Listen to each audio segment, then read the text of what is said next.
Good to see you. Hi again. Raptors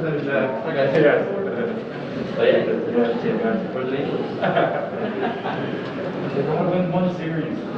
Yeah, that's true. Yeah. Okay. Well, good afternoon. As you can see, we have a pretty good crew here today. It's great to be here at Youth Employment Services. Tim, you and your team are doing an incredible work for young people right here in the GTA. You're making a real difference in their lives, and I'm glad to be joined today by Minister McNaughton, who's been an absolute champion for skilled trades, along with Minister Smith and Jamil Jivani. We've just come from a first meeting of the Premier's Council on Equality of Opportunity. And my friends, we have all seen the tragic stories. We know that hate can destroy communities. And as Premier, I can't sit back and I won't sit back. I vowed to take action. I vowed to keep our communities together, to recognize the pain and where it's coming from, and to always stand with those who experience discrimination. Because racism and hate have no place in Ontario. That's why we set up the Premier's Council on Equality of Opportunity. We want to empower the next generation of leaders. We want to remove the barriers to their success and help them reach their full potential. Jamil has assembled an incredible group of people for the Council, leaders from all walks of life who bring a breadth of experience to the table. And all 20 of them are united and committed to creating opportunities for our young people. My friends, when we stand united, we can accomplish anything. And this work is all the more important as we chart a path to economic recovery for our province. As Monte can tell you, we need more people in skilled trades. We need more people studying the sciences and coding. And if you can do the work, if you have the talent and the drive, you deserve a shot at the job. We need all the skilled workers we can get right now to rebuild this province and help get our economy back on track. We need to bring down our youth unemployment rates, and we need to build a diverse, skilled, and future-oriented workforce. So today, I'm here to announce we're investing over $2.2 million in 8 amazing, life-changing projects to help train more skilled workers from underrepresented groups. These projects are going to completely change the lives of 500 young people and job seekers of every description. Projects like the one put forward by Youth Employment Services, a 12-week program in partnership with Amazon and Accenture, and Fast Lane Training. This incredible program will help 100 youth from underrepresented communities learn cloud computing and programming. It's an incredible program, and it's just one of the 8 projects Minister McNaughton will speak about in a moment. We're going to cut down barriers for Black youth, for Indigenous youth, for women, people with disabilities, and so many others, because there's nothing more rewarding than a fulfilling career. My message to the young people out there is very simple. Never, ever give up. We're going to make sure you're ready to succeed. We won't fail you. We will make sure you have the tools and skills to build a better life for yourself and for your family. Thank you, and God bless the people of Ontario. Now I'll pass it over to Minister McNaughton. Well, thank you very much, Premier, and good afternoon, everyone. I also want to thank Youth Employment Services for hosting us today and for all the great work you do to help young people get jobs. Not only jobs, but fulfilling, rewarding careers. As the Premier mentioned, we're investing more than $2 million in some fantastic programs, training young and underrepresented people in everything from construction and manufacturing to the arts. One program, Black Youth Leadership Development from Word Media Group, is training Black youth in digital literacy using Black music history. Another program, Hammerheads, is offering hands-on training for women and marginalized people exploring jobs in the construction trades. These programs help people like Kevin, who has autism spectrum disorder. Thanks to the Goodness Gift Project, Kevin learned job skills like how to pack gift boxes and take inventory. Or like John, who joined an apprenticeship program 5 months after his release from prison. He graduated the program to glowing feedback. He's now a plumbing apprentice at a large Toronto company, and most importantly, he's a new dad. As we know, jobs change lives. We are investing in projects like these because we want to support those who might not otherwise be able to get training or access to employers. We're closing the gap between the skills that workers have and the skills employers need. Approximately 500 eager, hardworking people from underrepresented groups across the GTA will now get the skills required to get good quality jobs. These training programs will also help employers get the workers they need to succeed and remain competitive in today's economy. Together, through investments like these, we'll help people with difficult circumstances reach their career potential. We remain committed to helping Ontario's workers succeed. Even in these challenging times, we know that by working together, we can help create an even brighter future for Ontario. Thank you. I'll now welcome Minister Smith to say a few words. Thanks, Monte, and good afternoon, and thanks to Tim and the team here at YES for hosting us for this afternoon's press conference. It is great to be here today. I want to begin by congratulating the members of the new Premier's Council on Equality of Opportunity. I had the opportunity to meet them yesterday. The Premier had an opportunity today. They are an inspirational group. They're an exceptional group of individuals, and I want to thank the young members of this council for committing to help us tackle the important issues that are facing youth in Ontario. I had the chance to check in with the group, and from what I've heard, I know this council is going to accomplish great things. These exceptional community leaders, they're passionate about creating positive change in their communities, are fantastic examples of the diversity, innovation, and talent that exists here in Ontario. Our world is rapidly changing, and what we've heard from young people across the province is they feel unprepared or underprepared to enter the workforce. We need to work together to find creative solutions to this problem, and that begins by giving them the opportunity to excel and ensuring that they have a seat at the table when it comes to making decisions that will affect their generation. Over the last several months, the COVID-19 pandemic has shone a light on the systemic barriers faced by many people across this province, particularly those from marginalized communities. In order to remedy the situation, we need to go beyond surface-level engagement and foster meaningful dialogue. This council brings together young people from across the province with a wide range of lived experiences and knowledge. Their advice is going to be essential as we work to remove systemic barriers, provide supports to motivate, and explore solutions to help vulnerable and marginalized youth. The members of this council are in the best position to tell us about the needs of youth in their communities, and we look forward to hearing their perspectives and ideas as we develop better supports for Ontarians. I'll invite the chair of that committee, Jamil, to come forward with some thoughts on the first couple of meetings. Jamil? Thank you, Minister Smith.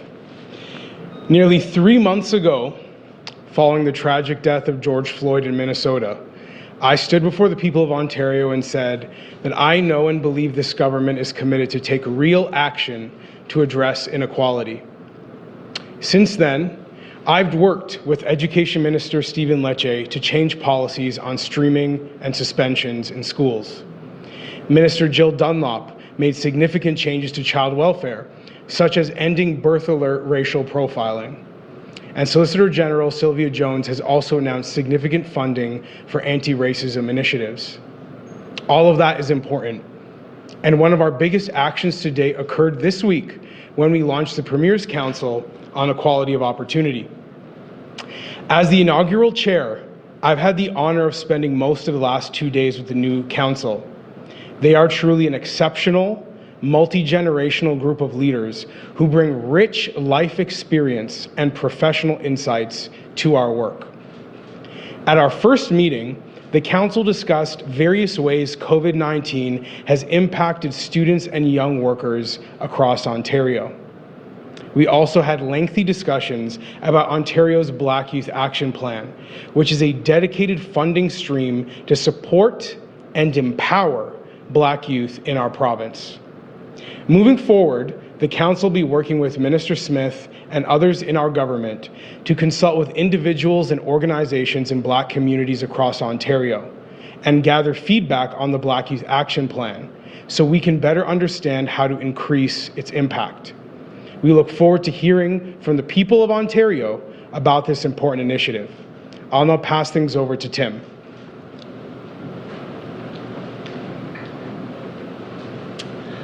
Thank you, Jamil, and thank you everyone for being here. We are so grateful that we could host our honored guests. YES is Canada's leader in youth employment services, helping tens of thousands of youth a year with a close to 90% success rate. And the new Skills Catalyst program will just enhance that even further, in our case with the cloud computing or with other programs we do in the trades. But certainly on behalf of YES and the many service providers across the province, we're so grateful. So to MPP McKenna, to Minister Smith, to Jamil Jivani, who knows YES and the community well, to Minister McNaughton, who's doing extraordinary things to streamline and make our service sector even more efficient. And a special thanks to Premier Ford, who's had a lifelong dedication to disadvantaged youth in Etobicoke, and now as Premier is helping youth right across the province. We are so grateful for this and thank them for being here today. And I'll just, one final note, coming from a political family myself, my father was a cabinet minister back in the Trudeau years. He unfortunately left politics due to illness. The voters got sick of him. But we know that leadership, be it in the private sector, the not-for-profit, or certainly in government, is truly tested not in good times, but in difficult times. So I just want to say on behalf of so many of our youth and so many Ontarians, to thank Premier Ford and his team for their outstanding leadership throughout these challenging times in this crisis. I've been watching leaders across the world, and when I look at people like Governor Como or Premier Ford, they are really best in class, and it's going to make us a safer, stronger, more prosperous province in the long term. So thank you very much, and again, thank you for being here at YES. That's great. Well, thank you so much, Tim. And Tim, you're an absolute champion, and they do such great work here, as I said earlier, and we look forward to working side by side with him. But Ivana, before I start, you know, I always say, this chart that I talk about and how we're doing really well. But I'm going to show you the chart compared to other regions in Ontario. And I want to emphasize to the people, this is the people are the reason that we're as low as we are with the numbers. I want to emphasize something else. This is not a victory lap that, hey, we're over. What this is, what I'm going to show you, is since everyone, the 14.5 million people, have been following the guidelines of the Chief Medical Officer and the protocols, the results speak for themselves here. So I have to emphasize this again. We have to never take our eye off the ball.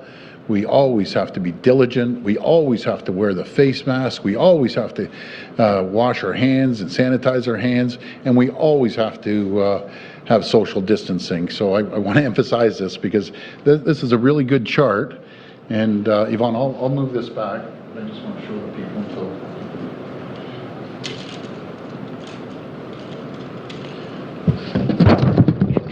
Thanks. Thank you. Appreciate you. There we go. So this is a chart that shows all large regions in North America. And when I put that up there, you can see where we are at 284 cases per 100,000 people. The next closest is Quebec at 726. And then it just goes up by our neighbors in Michigan. And this is the reason. And I always say, you know, I love our American friends. I really do. I spend a lot of time down there. But this is the reason, Prime Minister, we can't open the borders. It's very simple. You see these numbers from Florida all the way down California.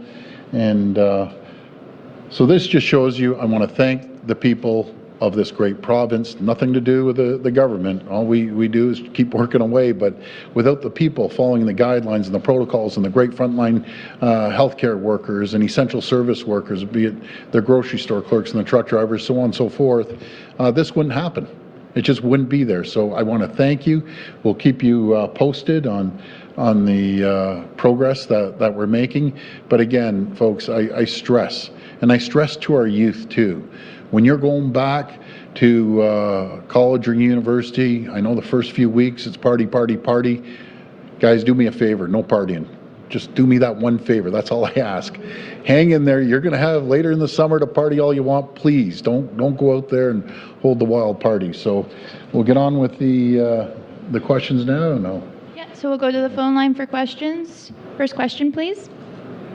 First question comes from Rob Ferguson from the Toronto Star. Please go ahead. Hi, Rob.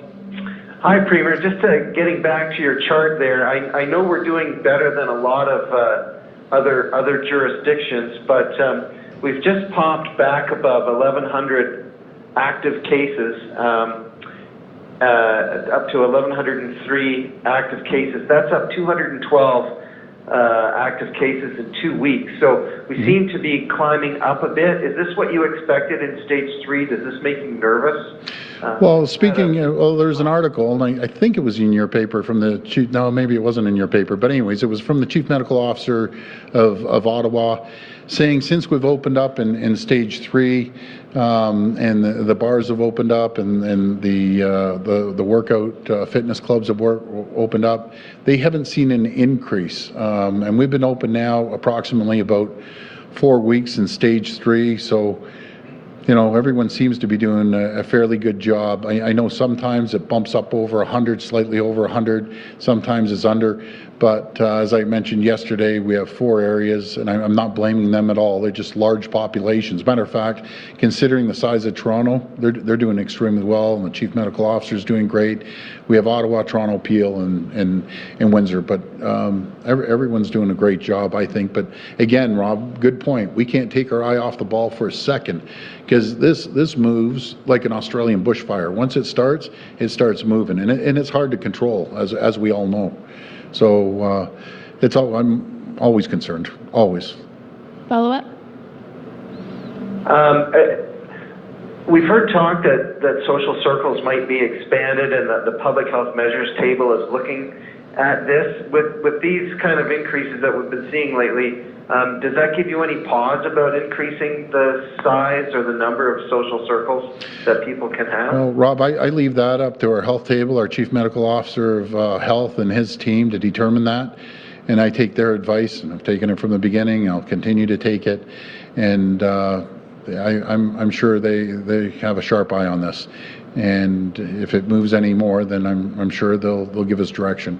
But right now, I think we're doing fairly well. But I wouldn't be too confident, that's for sure. Next question. Next question comes from Mike Crawley from CBC News. Please go ahead. Hi, Mike. Hi, Premier. Question from my colleagues at CBC The National, looking at this issue of after-school care. There seems to be not a lot of coordination between the province's plan for schools with the fact that the kids that are in before and after school care are basically going to be exposed to different cohorts. So are you considering what to do about before and after school care and integrating that into the back to school plans? Because parents are worried that by encountering these other cohorts of kids, potentially even kids from different schools, their risk of infection is going to be risen, and so what's going to be done to address those fears? Well, I know the minister is working closely with all the boards, and each board is really separate. So I always use Kenora example. The boards up in Kenora are going to be a lot different than TDSB, Toronto, or Peel region. And I hear what you're saying, mixing the groups of kids. But I know the minister has worked diligently with the boards, and each board is going to come out with their own plan. But there's money there to support them. And I just want to mention, Mike, we put in, they gave me the numbers this morning, they're pretty staggering. We put in $1.6 billion with a B, ourselves, our federal government, the reserves, everything combined for a safe restart with the schools. So we're sparing no expense. We're pulling out all the stops and listening and taking advice from everyone and trying to move forward. But I'll ask that question to the minister, and then Mike, I'll get back to you, or Ivana will. That's a good question. Follow-up? And then just looking at your chart there, Premier, comparing Ontario to jurisdictions in the U.S., how fair of a comparison is that really to say that, well, look, Ontario is doing better than things south of the border? Should the standard for the province maybe be a little bit higher? Well, what I look at is I look at the overall population next to California, Texas, and Florida, and obviously New York State. Would be the 5th largest population. We're larger than Pennsylvania, Illinois, Michigan, all the rest. So we have a large population, very diverse population, and I just wanted to show the people, you know, they're doing a good job. We aren't out of the woods by any means, but I just want to encourage people, keep listening to the Chief Medical Officer and the health units and the protocol, and these are the results when we listen. We just we jump so much higher. I'll give it one more shot here, but you look at states like North Carolina have 10 million. We have 14.5 million. You know, Illinois has 12 million. So Michigan has 10 million. Pennsylvania's up to 12 million. I love populations, by the way, and again, so we're doing pretty good overall. We're different from the U.S., and I don't want to come across I'm knocking them. They're good people down there. Just Canadians listen a lot more than the Americans do, so and I appreciate it. That's going to help us with the economy too. Next question.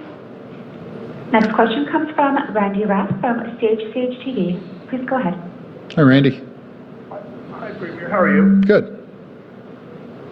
Anyhow, I'm wondering today, fall is coming, and which will be followed by winter quicker than we want to admit. I'm wondering about restaurants that are just eking by using their patios. When those patios are no longer usable, are you worried that we're going to have a wave of restaurants failing, going bankrupt in the province? I'm always concerned. That's a tough business, and a lot of people are hurting right now, but hopefully we'll get into a stage that under proper protocols and guidelines, they'll be able to spread out the tables and at least keep their doors open. A lot of these restaurants are family-owned restaurants, and it really hits home, these family-run companies, and they're struggling. But hopefully they'll be able to hang in there, and we'll do everything we can to support the people of these small businesses. It's a tough go out there right now for everyone. And just going out there and supporting them. So when you can, folks, try to go and support your local restaurant and buy local. You know, I got to go buy local. I got to go buy local suits. They're giving me, Randy, they're giving me a hard time. I've lost a few pounds, not too much, but they say I kind of look like I have a clown suit on. This suit's really baggy. So what I did, I offered Minister Smith, I call him Smitty. I said, Smitty, I'll give you all my old suits for half price, $25 a piece. And so I'm going to take him up on it. You know, he saves a lot of money, and I get new suits. I'll put that towards new suits. But all joking aside, we got to support local businesses and shop local. It's critical. Yeah, as you said earlier today, we're going to have to maintain social distancing for the foreseeable future, and that means that you can't put anywhere near as many people as a lot of these restaurants need in them to maintain business. Yeah. Are we nowhere out of the woods yet as far as the economic impact of COVID goes? I don't think we're out of the woods by any means. This could come back and bite us in the backside. The thing, it just moves so lightning quick. That's the problem. You know, we were able to get through the migrant workers in Windsor. We're able to get through long-term care, and they told me, by the way, we have 78,000 long-term care folks, and I think there's 3 active cases or something. They told me, so thank you for all the great PSWs and frontline healthcare workers that helped us get through it. And any challenge that we have seen, Randy, as a province, as a people, we all band together, the shortage of the PPEs, everyone stepped up. And now our next challenge is going to get the kids back to school, and everyone's stepping up, and we're going to do everything we can. But I have to tell you, tough times don't last. Tough people do. And we have the toughest people in the world right here in Ontario, and we will get through it. There may be a few bumps, but we'll get through it. Next question. Next question comes from Lucas Meyer from News Talk 1010. Please go ahead. Hi, Lucas. Thank you very much. Lucas? Hello? Yeah, oh, can you hear me? Yep. Can you hear me? Hello? We can hear you, Lucas. Hello, can you hear me? We can hear you. Hello? Okay, thanks. Sorry about that, everyone. That's all right. Premier, I'm just curious about, with so much anticipation and concern and nerves about September with school reopening, are you going to be, that first day of school, are you going to be making yourself available at a particular school, in the province or even in the GTA to either welcome parents or talk to students as they come in? Maybe not even the first day, the first few days. I'm just curious, with so much attention, both for you and against you, and concern about this. What's your plan in terms of when school actually opens, of where you're going to be? Well, actually, my principal advisor here asked me, which school do you want to go to? So I'll pick a school. I'll be there. I'll go visit a few schools before, too. I want to see the classrooms. And we're going to be on call. Lucas, I have not taken a day off from day one. I mean, it's constant. I'm talking Saturday, Sunday. I drove up to the cottage for a Sunday. I look at the cottage, do a little bit of work for an hour, and I come back home, but that phone is ringing. Like, when I say it's constant, guys, I am saying from 6 in the morning, that thing doesn't stop, and it won't stop till midnight. And I'm not a word of exaggeration. And every issue you could possibly think of, and stuff that I can't even think of, or any of you could think of, it just comes up. But everyone's pitching in, everyone's dealing with it, and we'll get through this. We have the most cautious plan, the safest plan. And I'm going to hand it over to my Minister of Labour, and he can talk about some of the guidelines. And by the way, the Ministry of Labour will be going into schools, inspecting the schools.